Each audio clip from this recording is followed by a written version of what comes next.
ओम श्री लक्ष्मी नारायण जी नमः। सुख सागर 10वां स्कंद 42वां अध्याय। श्याम सुंदर का महादेव जी का धनुष तोड़ना।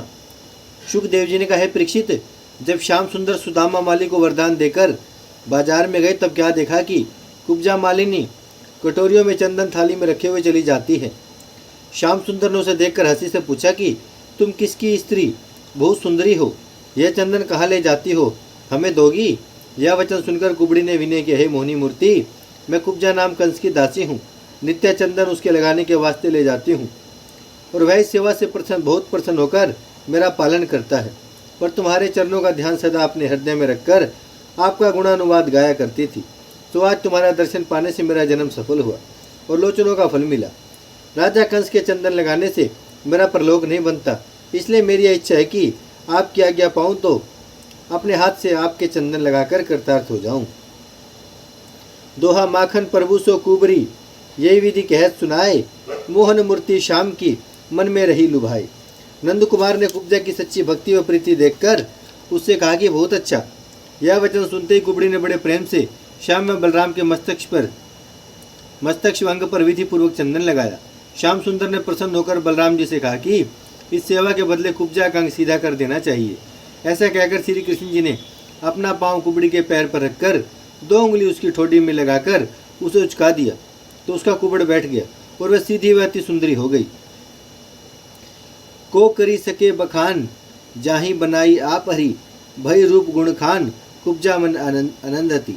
हे परीक्षित, जब कुबड़ी ने अपने को महासुंदरी देखा तब वह अचल से अपना मुख ढांपकर मुस्कुराती हुई विनय पूर्वक बोली, हे प्रीतम, जिस तरह तुमने दयालु होकर मुझे रूप तृणाई दी, उसी तरह मुझ दासी के घर चल कर मेरी इच्छा पूर्ण कीजिए। यह वचन सुनते मोहन प्यारे ने उसका हाथ पकड़कर प्रेम पूर्वक कहा, तू धैर्य रख, जिस तरह चंदन लगाकर तूने हमारी छाती ठंडी की, उसी तरह हम भी तेरी इच्छा पूर्ण करेंगे। कंसन नरपति को देखी के हम ऐ तुम धाम, यह कहकर आगे चले माखन प्रभु घनश्याम। कुब्जा ने यह वरदान पाते ही अनंत से अपने घर जाकर केसरी व चंदन का चौक पुरवाया और अपना घर अच्छी तरह अलंकृत करके मोहन प्यारे के आने की आशा देखने लगी। जब मथुरावासी स्त्रियां यह हाथ सुनकर उसके घर गई तब उसका रूप तृणाई देखकर बोली, धनी धनी कुब्जा तेरो भाग, जाको विधि ना दियो सुहाग। धनी धनी कुब्जा तेरो भाग, जाको विधि ना दियो सुहाग। ऐसो कहा कठिन तब किन हो, गोपीनाथ भेंट भुजलीन हो। हे कुब्जा रानी, जब श्याम सुंदर तेरे घर आवे तब हमको भी उनका दर्शन कराना। इसी तरह मथुरावासी स्त्रियां कुब्जा की बढ़ाई करती थी और श्याम व बलराम ग्वाल बालों समेत हंसते हुए चले जाते थे। बाजार में जो मनुष्य जिस वस्तु का रोजगार करता था वह रतन, वस्त्र, पान, मिठाई आदि सोने व चांदी की थालियों में रखकर उन्हें भेंट देते थे। श्री कृष्ण जी उनका क्षेम कुशल पूछकर मीठी बातों से उन्हें प्रसन्न करते थे। मार्ग में जो दर्शन पावे, राम कृष्ण की कुशल मनावे, काम स्वरूप श्याम तनु सोहे, मथुरा की कामिनी मन मोहे। मथुरा की स्त्री अपना गहना व कपड़ा श्याम सुंदर पर निछावर करके कहती थी कि इनके वियोग में न मालूम गोपियों की क्या दशा हुई होगी। जब इसी तरह घूमते हुए श्याम व बलराम रंगभूमि के पहले द्वार पर जहाँ महादेव का धनुष रखा था पहुँचे तब राजा कंस के 10,000 शूरवीरों ने जो धनुष की रखवाली करते थे श्याम सुंदर को देखते दूर से ललकार कर कहा, यहाँ मत आओ, दूर खड़े रहो। मोहन प्यारे उनके बरजने पर भी न मानकर बेधड़क वहाँ चले गए और महादेव का धनुष जो 3 ताड़ लंबा, मोटा, भारी, ऊंचे चबूतरे पर रखा था, बाएं हाथ से उठाकर इस तरह सहज में 2 टुकड़े कर दिए जिस तरह हाथी ऊख को तोड़ डालता है। जब धनुष टूटने का शब्द राजा कंस ने सुना तब श्री कृष्ण जी को अति बलवान समझकर उनके डर से कांपने लगा। वे सब शूरवीर राम व कृष्ण से लड़ने लगे। तब दोनों भाइयों ने उसी धनुष के टुकड़ों से मारकर उन्हें गिरा दिया। उस समय देवताओं ने प्रसन्न होकर श्याम व बलराम पर फूल बरसाए। जब कोई उनके सामने लड़ने वाला नहीं रहा तब केशव मूर्ति ने बलराम जी से कहा कि हम लोगों को डेरा छोड़े बहुत विलंब हुआ, नंद बाबा चिंता करते होंगे, सो चलना चाहिए। ऐसा कहकर श्याम सुंदर ग्वाल बालों समेत अपने डेरे पर आए। मथुरावासी धनुष तोड़ने और शूरवीरों के मारे जाने का वरदान सुनकर आपस में कहने लगे कि ये दोनों बालक मनुष्य नहीं हैं, कोई देवता मालूम होते हैं जो ऐसे ऐसे काम इन्होंने किए। होनहार प्रबल होता है।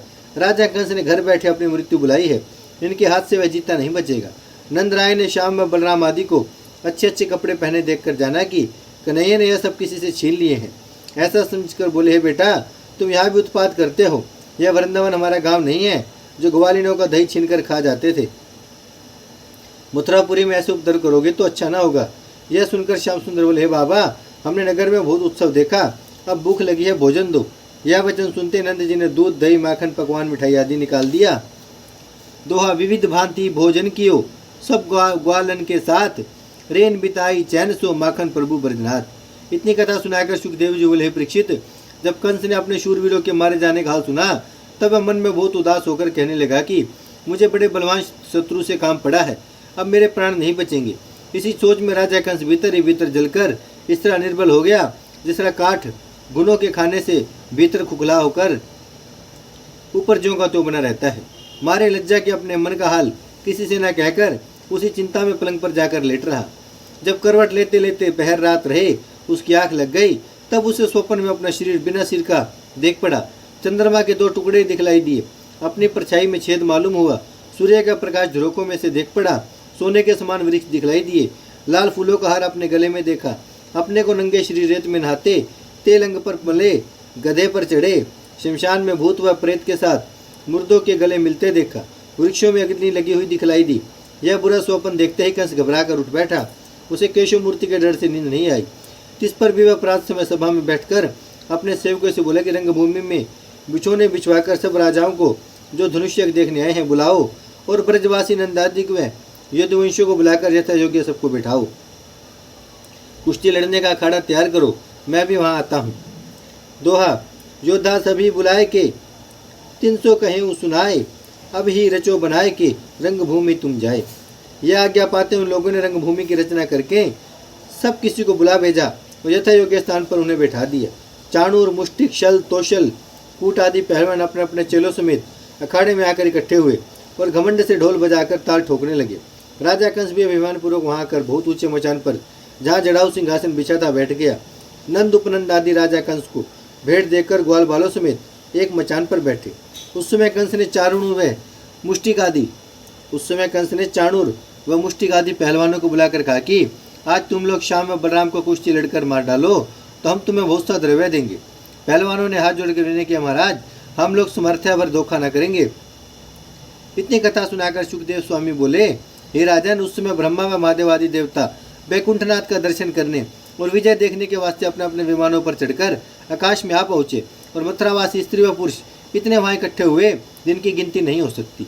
दोहा, माखन प्रभु के दर्श की सबके मन में चाय, प्रफुल्लित ठाडे भय रंगभूमि में आए।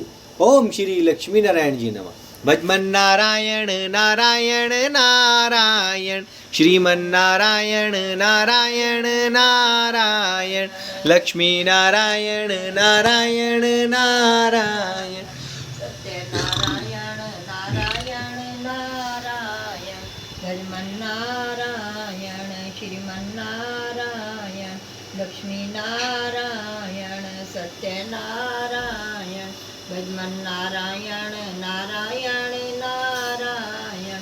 भागवत महापुराण की जय, लक्ष्मी नारायण भगवान की जय, गौ माता की जय, गंगा मैया की जय, धरती माता की जय। जय जय सिया राम, जय जय